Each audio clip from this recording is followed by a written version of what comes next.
Hello everybody.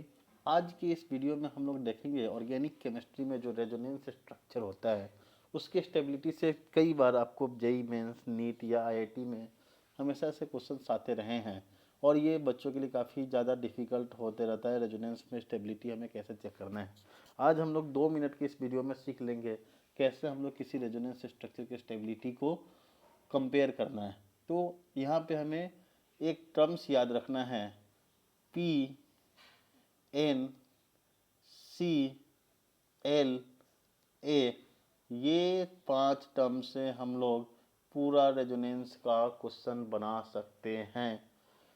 P जो represent कर रहा है ये आपका रिप्रेजेंट करता है नंबर ऑफ पाई बॉन्ड, यानी कि अपने को ध्यान रखना है कि अगर किसी स्ट्रक्चर में रेजोनेंस स्ट्रक्चर है जहाँ पे अगर मल्टीपल बॉन्ड का संख्या ज़्यादा है, पाई बॉन्ड का संख्या ज़्यादा है ना, पाई बॉन्ड का संख्या ज़्यादा है तो वो ज़्यादा स्टेबल स्ट्रक्चर होगा। उसके बाद एन का जो मतलब है यहाँ पे ये रिप्रेजेंट करता है कि अगर अपने पास स्ट्रक्चर न्यूट्रल हो तो वो ज़्यादा स्टेबल होगा।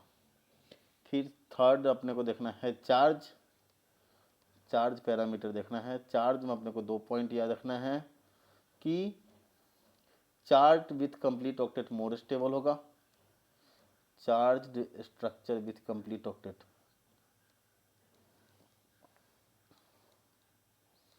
Charge structure with complete octet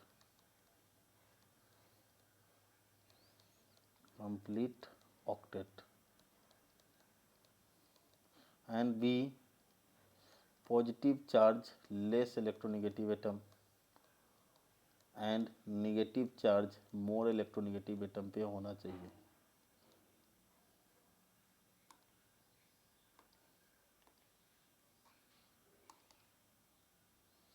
more electronegative atom पे होना चाहिए। और एक और पॉइंट यहाँ पे ध्यान रखना, separation of like charge increase stability and vice versa.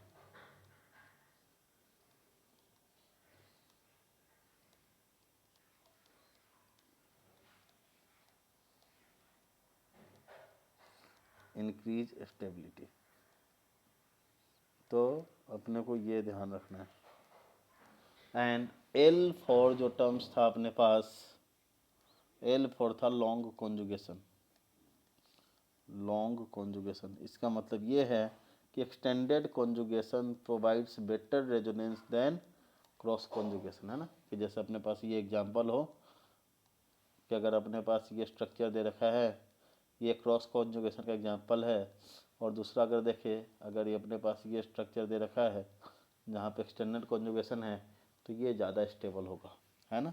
And last, कहीं पे स्ट्रक्चर में एरोमेटिक स्ट्रक्चर आ जाए तो वो एरोमेटिसिटी आने की वजह से एक्स्ट्रा स्टेबल होता है। तो हम लोग सारा रेजोनेंस का स्ट्रक्चर एक बार और शॉर्ट में समराइज कर ले। क्या याद रखोगे आप? पी एन सिला, पी फॉर अपने को ध्यान रखना है pi bond, N for structure neutral होना चाहिए, C for structure charge structure, charge में ये 3 पॉइंट को ध्यान रखना है कि न्यूट्रल स्ट्रक्चर ज़्यादा स्टेबल होना चाहिए। उसके बाद अगर हम बात करें पॉजिटिव चार्ज निगेटिव चार्ज अगर होना चाहिए, जैसे इलेक्ट्रोनेगेटिव और मोर इलेक्ट्रोनेगेटिव पे नेगेटिव चार्ज, सेपरेशन जो होना चाहिए लाइक चार्ज का इंक्रीज करता है स्टेबिलिटी को, जबकि अनलाइक चार्ज क्या करेगा? डिक्रीज कर देगा।